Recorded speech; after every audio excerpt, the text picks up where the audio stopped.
Innal hamdalillah nahmaduhu wa nasta'inuhu wa nastaghfiruh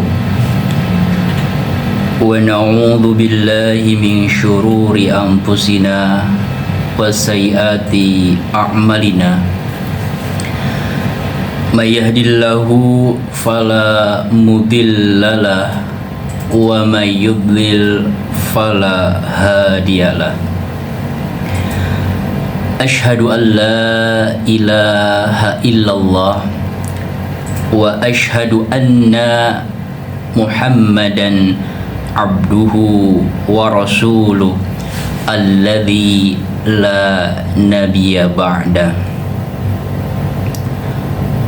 Allahumma salli wa sallim ala nabiyyina Muhammadin wa ala alihi wa ashabihi wa man tabi'ahum bi ihsanin ila yaumiddin.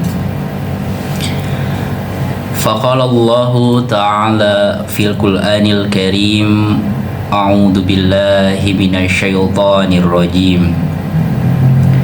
Ya ayyuhalladzina amanu taqullaha haqqa tuqatih wa la tamutunna illa wa antum muslimun. Rabbi srahli sadri wa yassirli amri wahlul 'uqdata min lisani yafqahu qawli. Alhamdulillah, segala puja dan puji hanyalah milik Allah Subhanahu wa ta'ala yang masih memberikan kita kesempatan hidup. Allah masih memberikan kuota umur agar kita bisa memaksimalkan amalan-amalan kita dalam lembaran-lembaran kehidupan kita. Segala puji bagi Allah Subhanahu wa ta'ala yang masih menyalakan api keimanan dalam relung-relung jiwa kita, sehingga energi iman itu menggerakkan kita, mendorong jiwa kita untuk melangkahkan kaki mencari rizki yang halal, mendorong ayunan langkah kaki kita untuk pergi ke masjid, untuk bersujud dan bersimpuh kepada Allah Subhanahu wa ta'ala. Segala puji bagi Allah Subhanahu wa ta'ala yang masih menjaga hidayah keimanan menyala dalam hati kita, sehingga kita masih diberikan kemudahan oleh Allah Subhanahu wa ta'ala untuk bersujud, bersimpuh dan beribadah kepada Allah Subhanahu wa ta'ala. Sholawat serta salam senantiasa kita curahkan kepada panutan kita, teladan abadi kehidupan, inspirator kehidupan, yaitu Nabi Muhammad sallallahu alaihi wasallam.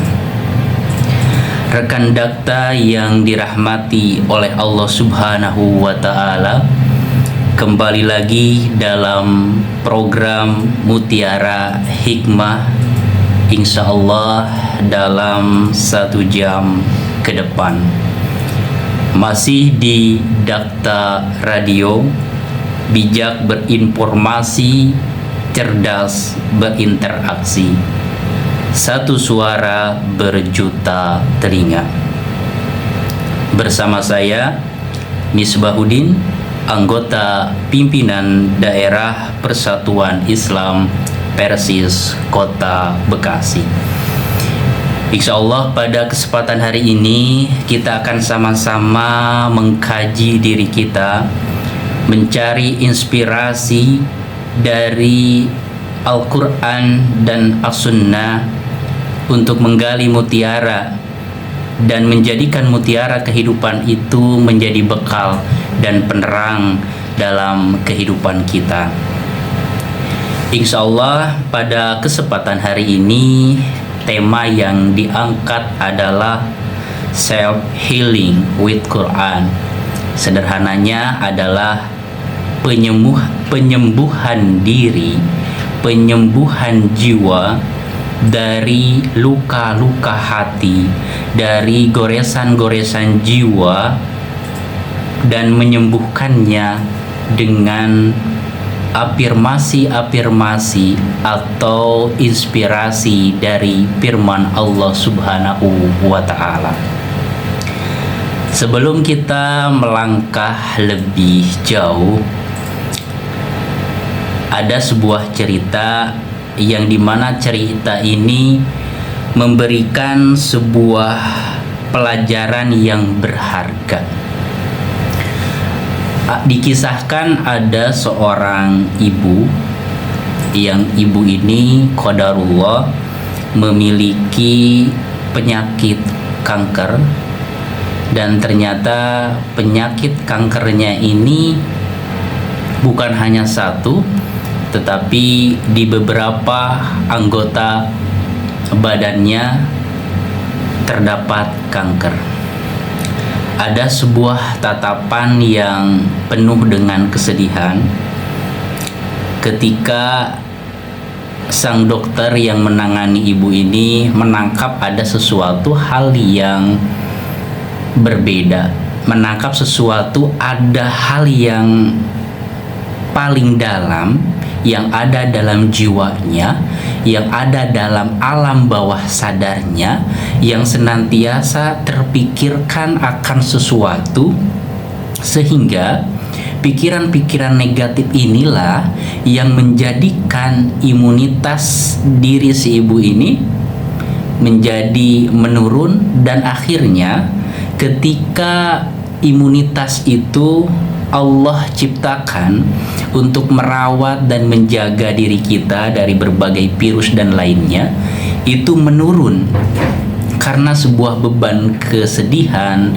karena sebuah stres yang berkepanjangan, sehingga imunitas ini menurun. Dan akhirnya ketika imunitas itu menurun, akhirnya penyakit pun datang bertubi-tubi, datang tanpa diundang, menjalar dalam tubuh si ibu ini.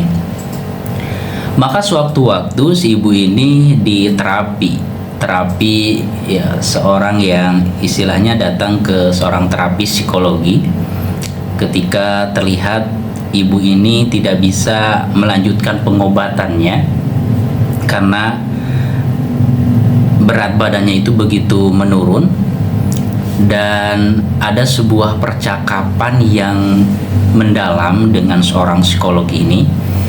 Ternyata ketika ngobrol panjang lebar, ternyata muncul akar dari permasalahan, akar dari beban pikiran yang senantiasa merongrong dan mengganggu ketenangan si ibu ini. Ketika curhat lebih dalam, ternyata ada sebuah trauma psikologis ketika waktu kecilnya.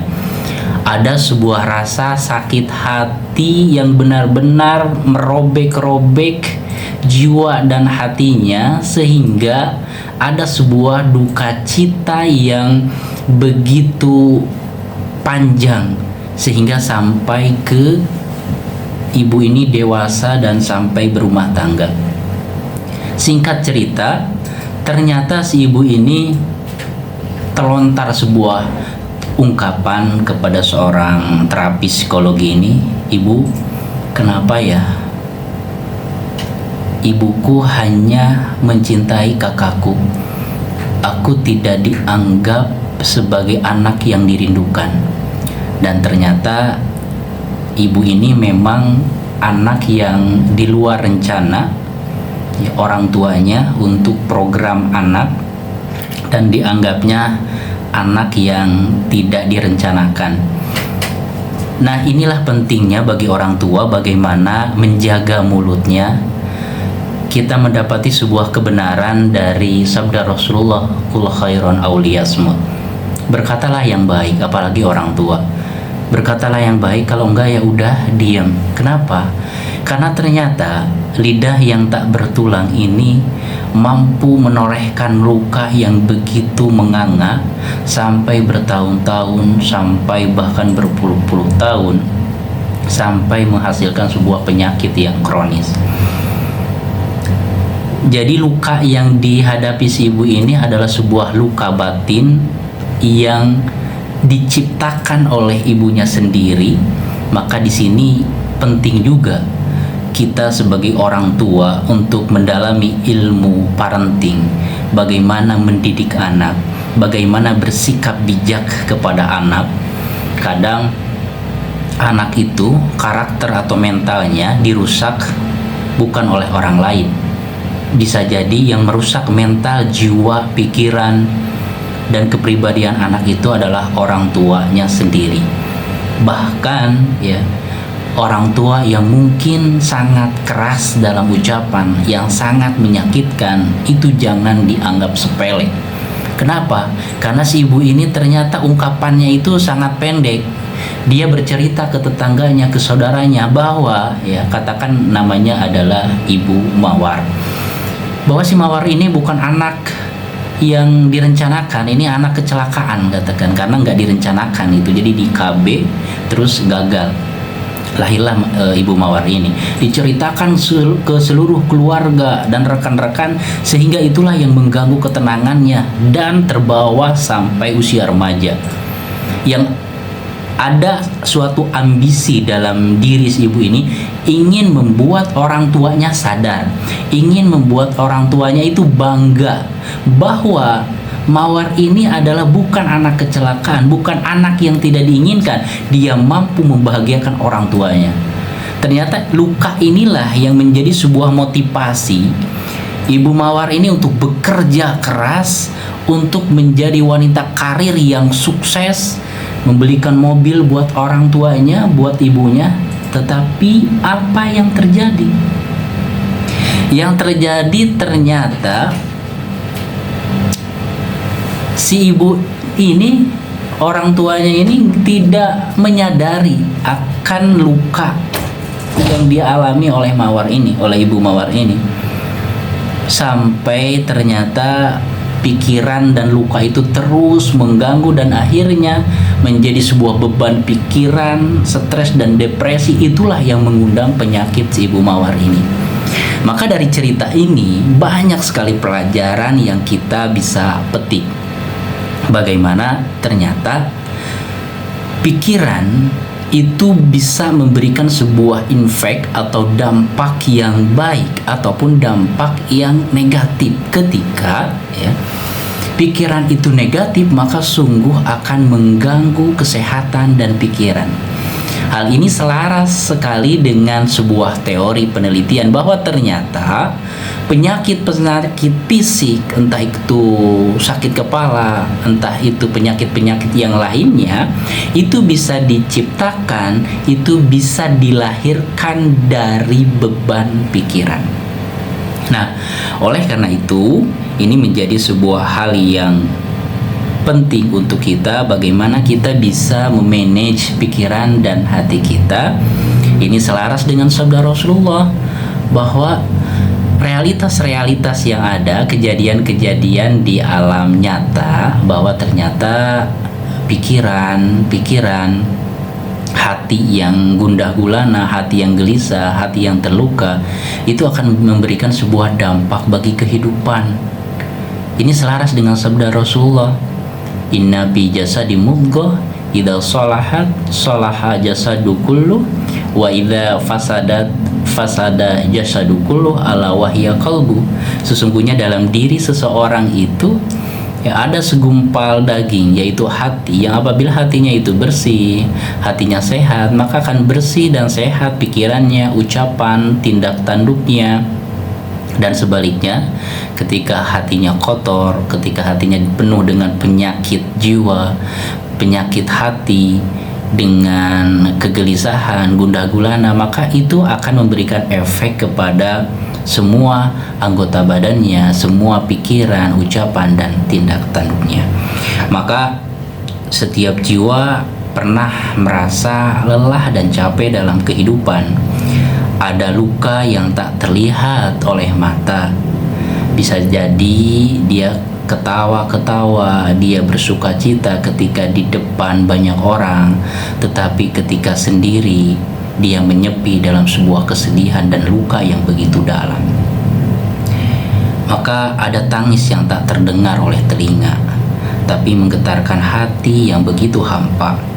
Di tengah kesibukan dunia yang begitu bising, di tengah keramaian dunia yang begitu super sibuknya, banyak hati yang sesungguhnya sedang mencari ketenangan, mencari tempat untuk pulih, mencari tempat untuk menyehatkan, menyembuhkan pikiran dan jiwanya.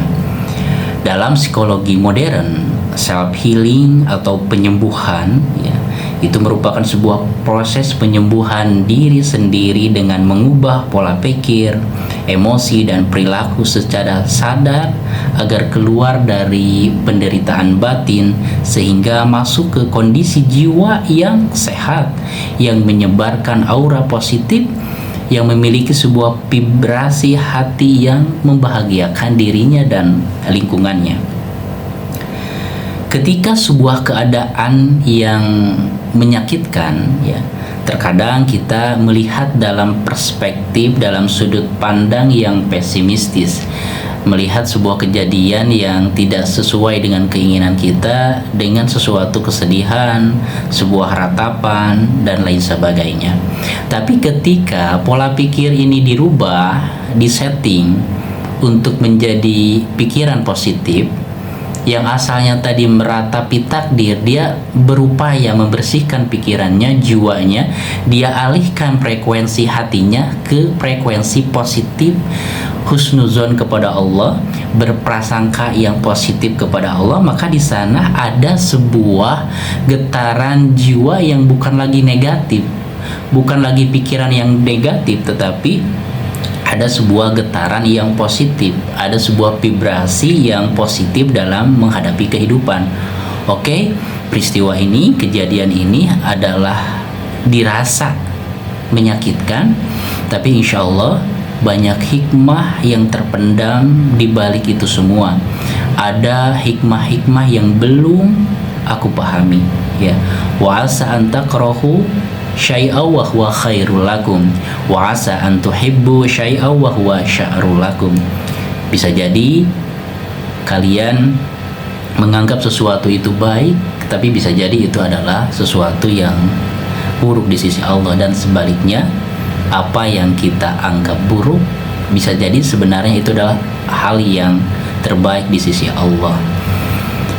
Rekan dakta yang dirahmati oleh Allah Subhanahu wa taala, maka self healing sejati tidak selalu ditemukan dalam sebuah motivasi manusia yang semu, ya, karena terkadang motivasi manusia itu ya tidak sesuai dengan konteks keadaan kita. Orang yang lelah bekerja, stres dengan pekerjaannya, dengan masalahnya, kadang yang dibutuhkan itu bukan sebuah nasihat ataupun bahkan sebuah motivasi, tetapi justru dengan kita duduk mendengarkan dengan seksama, itu menjadi sebuah solusi yang meringankan pikiran dan beban jiwanya hanya dengan mendengarkan. Karena menurut psikologi itu ketika kita ada sebuah masalah, pasangan kita ada sebuah masalah, dengan kita mendengarkannya saja, itulah salah satu solusi yang real yang dirasakan akan meringankan pikirannya. Kenapa? Karena emosi yang bergejolak dalam jiwa itu, emosi permasalahan yang berkecamuk dalam pikiran itu disampaikan kepada kita, dicurhatkan kepada kita, kita mendengarkan dengan seksama, maka endapan-endapan emosi negatif itu secara langsung keluar secara perlahan, terliris, ya, keluar perlahan-lahan, sehingga sesuatu yang negatif dalam dirinya itu keluar karena sudah disampaikan, karena sudah dicurhatkan. Itulah salah satu hal yang penting juga untuk kita. Maka disinilah, ya, self healing yang lahir dari inspirasi Al-Quran, memberikan sebuah energi jiwa. Kenapa? Karena hati ini kita usahakan untuk nyambung, untuk terkoneksi dengan sang pemilik hati, yaitu Allah Subhanahu wa Ta'ala. Allah berfirman dalam surat Yunus ayat 57, A'udzu billahi minasyaitonir rajim. Ya ayyuhan nasu qad ja'atkum mau'idatum mir rabbikum wa syifaa'ul lima fis sudur. Wahai manusia, sesungguhnya telah datang kepadamu pelajaran dari Tuhanmu, penyembuh bagi penyakit-penyakit yang ada dalam dadamu. Ayat ini bukan hanya menjelaskan fungsi Al-Quran sebagai pedoman hidup kita, sebagai cahaya dalam setiap langkah kehidupan kita, mau dibawa kemana kehidupan kita, tetapi ternyata Al-Quran itu adalah sebagai sebuah obat, ya, obat jiwa, penyembuh luka batin, pelipur kesedihan, dan penenang hati yang gundah. Karena sesungguhnya ketika hati dipenuhi dengan afirmasi positif, dengan sederhananya dengan kata-kata positif, ya, maka apalagi afirmasi positifnya itu adalah dari firman Allah Subhanahu wa Ta'ala. Contohnya, bersama kesulitan ada kemudahan. Apalagi ketika kita memahami tafsirnya bahwa inna ma'al usri yusra fa inna ma'al usri yusra. Di sana ada sebuah tafsiran bahwa kemudahan di sini adalah dua kemudahan. Kenapa? Karena memakai, ya, sebuah ma'rifat, ya, sedangkan yang kesulitan itu nakirah, maka ada dua kemudahan bersama satu kesulitan. Maka disinilah menjadi sebuah hal yang memberikan motivasi untuk kita untuk menghadapi permasalahan yang ada di depan kita. Ala bidzikrillahi tatmainnul qulub. Sesungguhnya hanya dengan mengingat Allah, hati menjadi tenang. Maka Al-Quran menjadi terapi spiritual, ya, self healing, ya, penyembuhan jiwa dengan Al-Quran menjadi penuntun bagi jiwa mereka yang ingin sembuh, bukan hanya dari luka fisik tetapi juga dari luka jiwa, dari kekecewaan, trauma, kehilangan, dan rasa tidak berharga dalam kehidupan. Kita melihat bagaimana para nabi, sahabat, ulama terdahulu menemukan sebuah healingnya, menemukan sebuah self healingnya. Mereka bukan dengan lari dari masalah, bukan lari pada sesuatu yang memberikan kebahagiaan yang semu, tetapi mereka bertakarub kepada Allah Subhanahu wa Ta'ala, ya. Wa upawwidu amri ilaik. Aku persembahkan, aku serahkan segala urusanku kepada Allah Subhanahu wa Ta'ala. Nabi Ayub yang qadarullah Allah berikan sebuah ujian, ya, sakit yang begitu berkepanjangan, yang menjaga dirinya tetap kuat, yaitu kedekatannya dengan Allah Subhanahu wa Ta'ala. Yakin bahwa ujian ini dari Allah, dan di balik ujian ini pasti ada sebuah hikmah-hikmah yang besar. Karena pada hakikatnya di dunia adalah kehidupan tempat kita akan diuji, bukan tempat di mana kita akan mendapati kebahagiaan yang abadi. Karena kebahagiaan yang abadi adalah di akhirat kelak, yaitu di surga Allah Subhanahu wa Ta'ala. Maka karena sesungguhnya, ya, siapa yang mengenal Allah, maka dia akan menemukan kedamaian. Ia adalah sebuah perjalanan panjang. Ma'rifatullah atau mengenal Allah, bertakarub kepada Allah adalah sebuah perjalanan panjang untuk menjaga kewarasan diri kita, untuk menjaga keinsafan kita bahwa kita adalah hamba Allah Subhanahu wa Ta'ala. Sebuah riyadhah hati, sebuah olahraga jiwa yang tak bertepi, ya, sehingga mati datang menghampiri kita.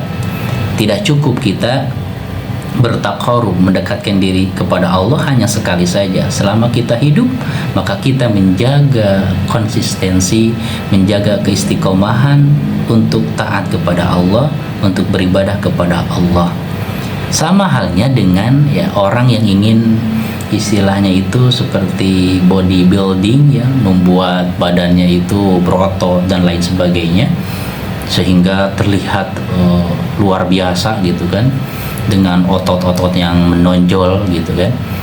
Itu kan dilakukan nggak sekali dua kali, sebuah aktivitas yang rutin. Maka apalagi dengan sebuah taqarrub kepada Allah, ya, mendekatkan diri kepada Allah, ingin mendapatkan sebuah tingkatan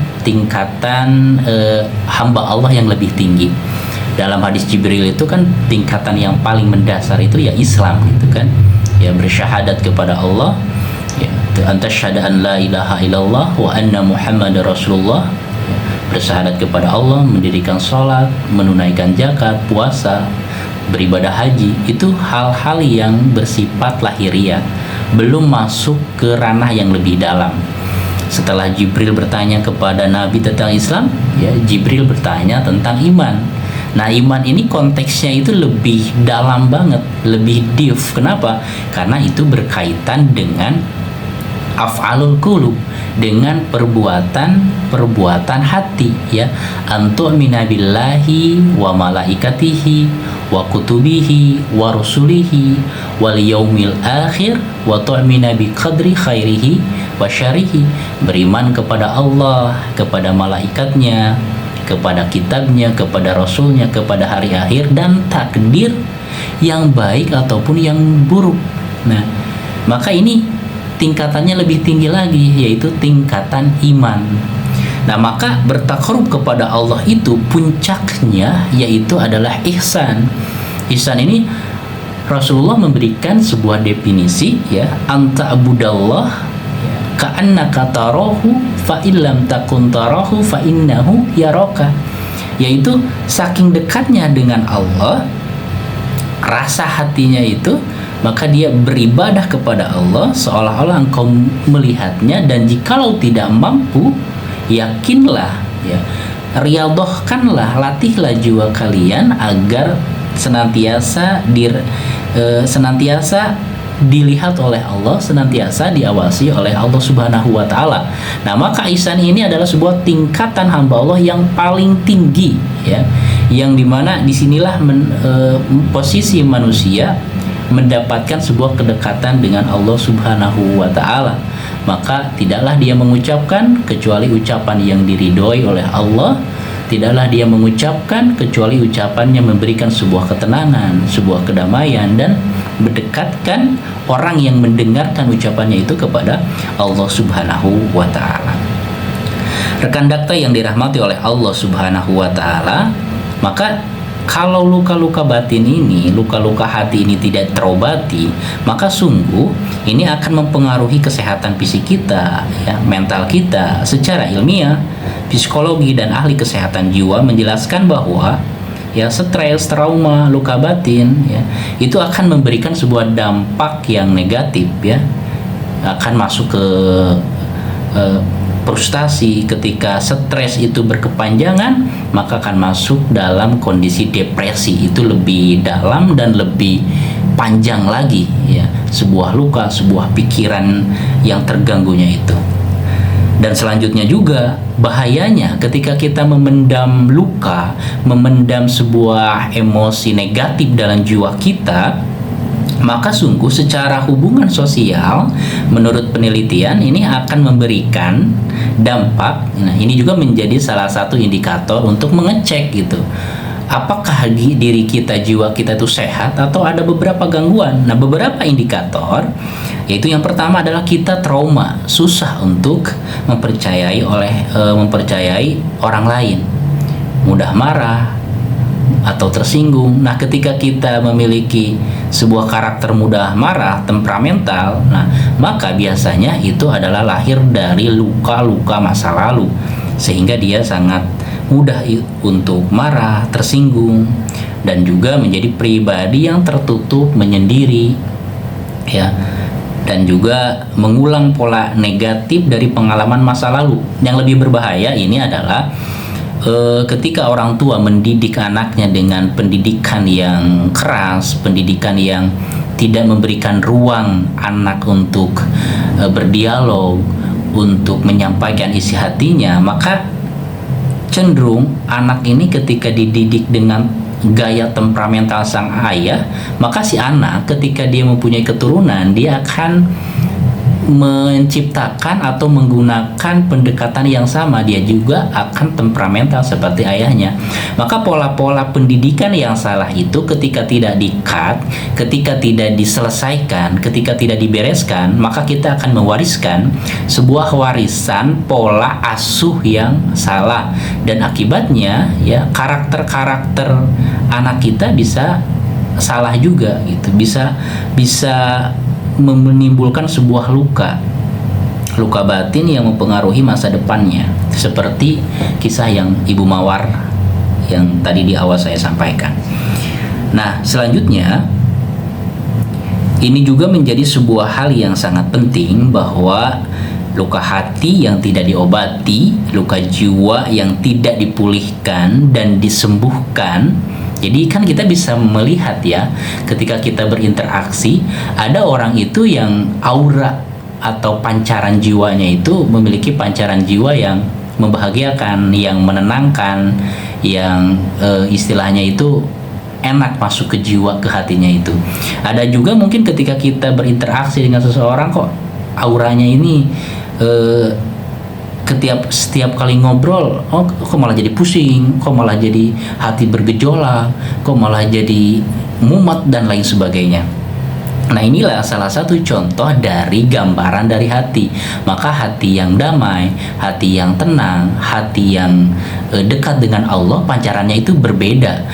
Aura yang dipancarkan oleh dirinya itu berbeda. Ini terbukti dengan sebuah cerita yang cukup menarik. Ini menjadi sebuah gambaran bahwa kondisi jiwa itu bisa terbaca, bisa istilahnya itu bisa memberikan sebuah pancaran ke orang-orang yang sekitar itu bagaimana kondisi jiwanya gitu.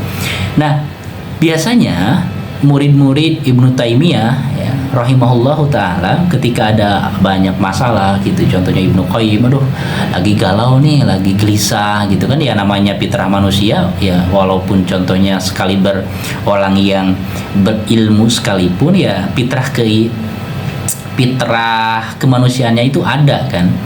Ketika ditimpa berbagai masalah, biasanya muridnya datang kepada Ibnu Taimiyah untuk apa? Nah, tadi untuk curhat. Nah, curhat ini salah satu metodologi juga untuk menyampaikan unek-unek, mengeluarkan permasalahan, ya, emosi-emosi, endapan-endapan emosi yang negatif untuk dikeluarkan dari jiwa. Ngobrol lah. Dan ngobrol juga tentu harus dengan orang yang dipercaya, harus kepada orang yang memberikan solusi yang terbaik, bukan memprovokasi atau memperkeruh keadaan kita. Nah, ini mirip kan dengan percakapan Ibrahim dengan Ibrahim alaihissalam ya, ketika Ibrahim diberikan perintah untuk menyembelih Ismail dalam mimpinya, maka diajak diskusi kan, ini aro fil manami anni adbahuka, aku tuh bermimpi Ismail, mimpi nyembelih kamu loh gitu. Fantur mada taro, bagaimana nih menurut kamu? Nah, itu kan ada sebuah diskusi, ada sebuah hal-hal yang ada dalam dirinya disampaikan, bercurah gagasan. Nah, murid-murid Ibnu Taimiyah ini ketika berkunjung bersilaturahmi kepada sang guru, ke Ibnu Taimiyah, ini kerennya ya, bagaimana pancaran seorang ulama, seorang ahli ilmu yang dekat dengan Allah Subhanahu wa taala. Jadi belum sepatah kata pun si murid ini menyampaikan kepada sang guru, kepada Ibnu Taimiyah, itu ketika ngelihat wajahnya juga, kok tenang ya jiwanya, kok pikirannya tuh langsung tenang, jiwanya tuh langsung damai. Itu belum ngobrol gitu, itu belum curhat, tapi melihat pancaran aura dari sang guru, karena guru ini memiliki keimanan yang luar biasa kepada Allah, memiliki hati yang benar-benar damai, tenang karena keimanannya luar biasa.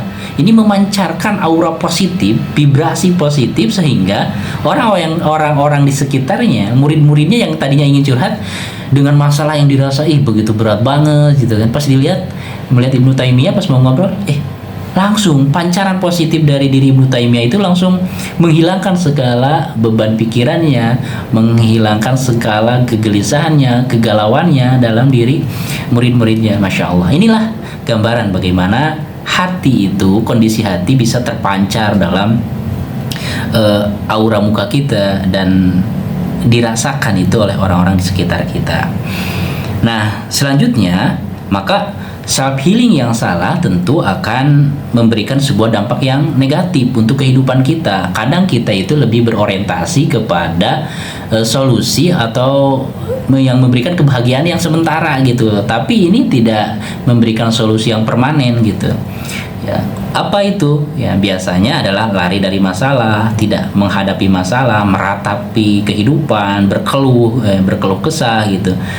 Dan mencoba lari dari masalah, dianggap masalahnya itu udahlah, anggap selesai aja. Nah, itulah salah satu contoh menghindar dari masalah, dan ini bukanlah sebuah solusi yang terbaik. Selanjutnya adalah hiburan gitu kan, hiburan sementara gitu kan, makan-makan. Ya tentu tidak salah gitu kan, tapi ini konteksnya adalah ketika kita ingin mendapatkan kebahagiaan secara instan gitu kan, tanpa menyelesaikan akar masalahnya, maka akan memberikan kebahagiaan yang sementara gitu kan. Nonton berjam-jam gitu kan, nonton film Korea ya, ke tempat hiburan, maka tempat-tempat hiburan yang ramai ini bisa menjadi salah satu indikator bahwa banyak jiwa-jiwa yang sedang kosong, banyak jiwa-jiwa yang lagi bersedih gitu, maka lari ke tempat hiburan untuk mendapatkan langsung kebahagiaannya itu. Nah, selanjutnya adalah menolak emosi negatif ya. Kadang ini salah satu hal yang mungkin kita dapati, bahwa ketika ada masalah kita berusaha untuk kuat gitu loh, menghadapi permasalahan tersebut, tetapi jiwa kita itu menolak gitu kan, menolak untuk bersedih, menolak untuk perasaan-perasaan yang ada dalam jiwa kita itu kita lawan. Maka ini bahayanya menjadi sebuah fenomena atau menjadi sebuah kejadian ya split personality. Jadi nggak sinkron gitu, dia tuh sedih tapi dirinya tuh dia ngelawan juga gitu, nggak mau menerima kesedihan ini. Nah, ini salah satu gejolak, jadi perang batin. Intinya dia tidak bisa berkomunikasi dengan dirinya sendiri untuk mencari jalan ke dalam, untuk mencari jalan keluar terhadap masalahnya ya. Maka menolak emosi negatif ini hal yang keliru. Jadi ketika ada sesuatu hal kita rasakan, rasa yang kita ada dalam diri kita, dalam hati kita, oh saya sedih nih gitu kan, oh saya terluka, saya sakit hati, maka itu harus diterima dulu sebelum hal itu dirilis, dikeluarkan dan dilepaskan. Jadi harus diterima dulu sehingga itu mensinkronkan ya hati kita, ucapan kita, tindakan kita gitu. Jadi enggak, bahasa Jermannya itu enggak paciweh dalam diri kita tuh gitu kan, enggak semeraut pikiran tuh, pikiran kemana, hati kemana gitu. Kenapa? Karena tidak menyatu gitu, kita belum menyatu dengan diri kita sendiri, kita belum mengenal diri kita lebih dalam gitu. Nah, maka self healing dalam perspektif Islam ini menjadi sebuah poin yang penting, bahwa dalam Islam ya, self healing ini berarti membersihkan hati ya dari berbagai endapan emosi negatif dan penyakit hati. Ternyata ketika kita membersihkan jiwa kita, membersihkan pikiran kita, maka sungguh ya kita akan termasuk orang yang beruntung. Ketika kita memendam rasa dendam, itu kan pancarannya itu berbeda. Orang pendendam, orang temperamental kan auranya itu nggak menenangkan gitu. Maka sungguh Allah memberikan sebuah petunjuk, sebuah clue untuk kita. Qad aflaha man zakkaha wa qad khaba man dassaha. Sungguh beruntung orang-orang yang menyucikan jiwanya, dan sungguh merugilah orang-orang yang menodai jiwanya dengan rasa dendam, sakit hati, kegelisahan dan lain sebagainya. Kenapa? Karena selain mengganggu ketenangan jiwanya, lama kelamaan seiring berjalannya waktu ya, penyakit-penyakit hati ini, sebuah luka-luka batin ini akan memberikan sebuah penyakit yang sifatnya fisik dalam badan kita. Kenapa? Karena imunitas kita ketika kita bersedih, ketika kita depresi, itu imunitas akan turun, maka penyakit akan mudah datang kepada kita.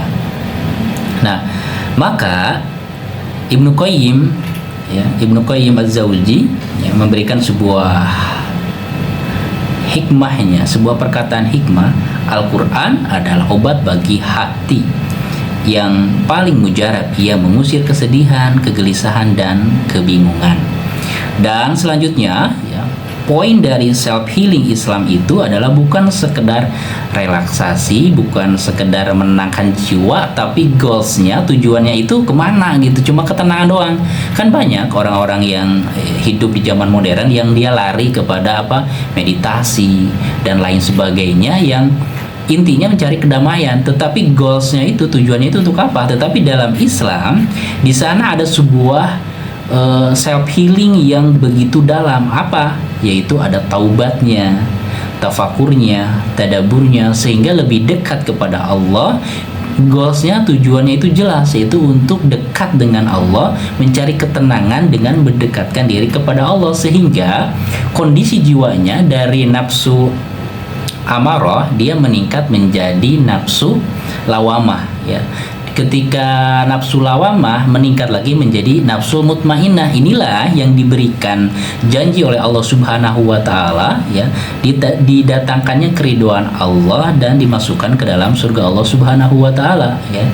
Ya ayyatuhan nafsul mutmainnah irji'i ila rabbiki radiyatan mardiyah fadkhuli fi ibadi wadkhuli jannati. Wahai jiwa yang tenang, kembalilah kepada Tuhanmu dengan hati yang ridha dan diridhoi. Kembalilah kepada Allah dengan hati yang ridha dan diridhoi, dan masuklah ke dalam golongan hamba-hambaku ya, dan masuklah ke dalam surgaku ya. Sebuah proses yang panjang dalam kehidupan, Allah berikan hadiah kenikmatan surga. Maka disinilah Al-Quran berperan penting ya. Setiap manusia ya membawa sebuah luka, penolakan, kegagalan, kesalahan di masa lalunya yang dalam psikologi disebut emotional wounds atau luka emosi yang jika tidak disembuhkan bisa menumpuk menjadi stres, depresi, dan akhirnya keputusasaan. Nah, namun Islam sejak awal telah memberi jalan self healing yang paling dalam, penyembuhan melalui Al-Quran. Wa nunazzilu minal Qur'ani ma huwa syifaa'un wa rahmatun lil mu'minin. Dan kami turunkan Al-Quran ya sebagai sesuatu yang menjadi penyembuh dan rahmat bagi orang-orang yang beriman. Nah, maka sebelum kita mentadaburi self healing melalui Al-Quran, jiwa itu tertutupi oleh sebuah emosi-emosi negatif, sebuah penyakit-penyakit hati yang perlu dikupas dulu ya, sebelum kita memasukkan nilai-nilai atau energi Al-Quran dengan tadabur kita.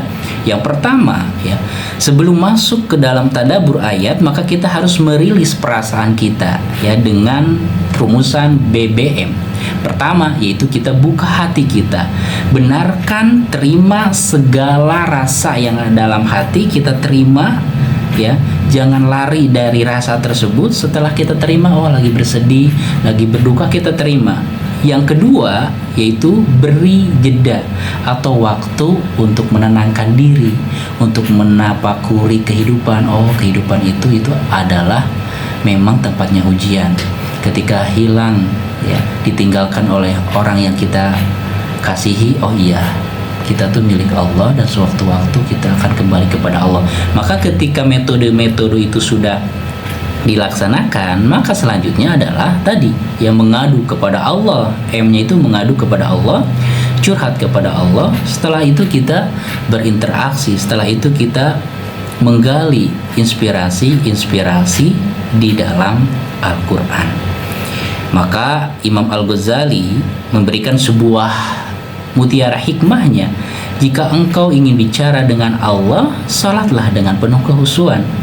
Jika engkau ingin Allah bicara kepadamu, maka bacalah Al-Quran. Nah, maka salah satu poin ya, karena waktu kita terbatas, salah satu poin contohnya setelah kita melakukan metode tadi ya, menerima ya segala apa yang kita rasakan, yang kedua kita berikan jeda untuk menenangkan diri, dan yang ketiga yaitu kita curhat kepada Allah, kita munajat kepada Allah Subhanahu wa taala, dan dilanjutkan dengan kita menggali hikmah energi dari firman-firman Allah Subhanahu wa taala. Contohnya, ketika kita memiliki sebuah sudut pandang yang negatif, maka self healing sejati itu ya, yang tadinya pola pikir kita negatif, aduh, mengapa aku disakiti, mengapa aku dizalimi, mengapa aku mendapatkan masalah yang negatif. Tetapi setelah kita self healing dengan Al-Quran, maka kita akan mendapatkan sudut pandang yang berbeda ya. Apa yang Allah ajarkan ya lewat rasa sakit ini pasti ada hikmahnya. Fa inna ma'al usri yusra, sesungguhnya bersama kesulitan itu ada kemudahan. Jadi ayat ini bukan hanya sekedar janji, tapi sebuah mengalihkan mindset kita, mengubah cara kita melihat masalah. Setiap luka adalah bagian dari proses menjadi lebih kuat dan matang dan mengkristalkan keimanan kita. Ayat ini menumbuhkan sebuah harapan ya, terapi berbasis harapan. Ia menegaskan bahwa tidak ada luka yang kekal, setiap penderitaan itu pasti ada solusi di akhirnya. Nah, maka ya kesimpulannya adalah dari pembahasan kita ini, yang pertama bahwa self healing melalui Al-Quran bukan sekedar terapi emosi, tapi perjalanan rohani menuju kesadaran yang meaningful, kesadaran yang utuh, jiwa yang tenang dengan cahaya keimanan, lebih dekat dengan Allah Subhanahu wa taala. Dan juga self healing dalam Islam sejatinya adalah terjadi harmonisasi antara hati, ucapan, tindakan dalam kedamaian, kebahagiaan, dengan orientasi hanya mencari ridho dan rahmat Allah Subhanahu wa taala.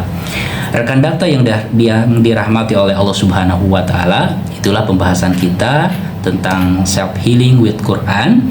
Sebelum saya tutup, kami memberikan sebuah informasi ya dalam rangka untuk menambah keilmuan kita. Insya Allah pimpinan daerah Persatuan Islam Kota Bekasi akan mengadakan sebuah kajian bulanan yang bertema kesesatan dalam beragama perspektif Ibnu Taimiyah. Insya Allah pematerinya adalah Al-Ustadz Dr. Amin Fauzi MA. Insya Allah akan dilaksanakan pada hari Ahad 12 Oktober 2025 ya, dari jam 9 sampai dengan selesai di Pondok Tahfidz Zaid bin Sabit, Jalan Haji Agus Salim, Gang Pedul, RT 04 RW 08 ya, Kelurahan Bekasi Jaya, Kecamatan Bekasi Timur, Kota Bekasi. Dan selanjutnya juga untuk informasi yang penting juga untuk menjaga kesehatan fisik kita agar memberikan sebuah kesegaran bagi jiwa kita, sama seperti proses bekam ya. Insya Allah sigap ya, siaga bencana Persis Korda Kota Bekasi bekerja sama dengan PMI Palang Merah Indonesia akan melaksanakan donor darah ya. Insya Allah akan dilaksanakan pada hari Ahad 19 Oktober 2025 ya, pada jam 9.30 sampai dengan selesai. Insya Allah sama dilaksanakan di Pondok Zaid bin Sabit, Jalan Haji Agus Salim, Gang Pedul. Dan ada manfaat yang banyak dari donor darah ini, yaitu menjaga kesehatan jantung, membantu membakar kalori, membantu sirkulasi darah, menurunkan risiko terkena kanker, dan manfaat-manfaat yang lainnya. Baik rekan dakta yang dirahmati oleh Allah Subhanahu wa taala, demikian kajian kita kali ini. Semoga ini menjadi sebuah bekal untuk diri saya pribadi dan untuk rekan dakta semua, agar kita bisa menjaga kesehatan jiwa kita, menjaga kewarasan diri kita, agar kita memaksimalkan sisa-sisa kehidupan kita dengan jiwa yang tenang, dengan jiwa yang damai ya, senantiasa menghadapi berbagai permasalahan hidup dengan tenang dan mencari keridhaan Allah Subhanahu wa taala dalam setiap hembusan napas kita, dalam setiap ayunan langkah kaki kita, hanya untuk mencari keridhaan dan pahala dari Allah Subhanahu wa taala. Demikian rekan Dakta, saya Misbahuddin mohon pamit undur diri dari ruang dengar rekan Dakta sekalian. Demikian, assalamualaikum warahmatullahi wabarakatuh.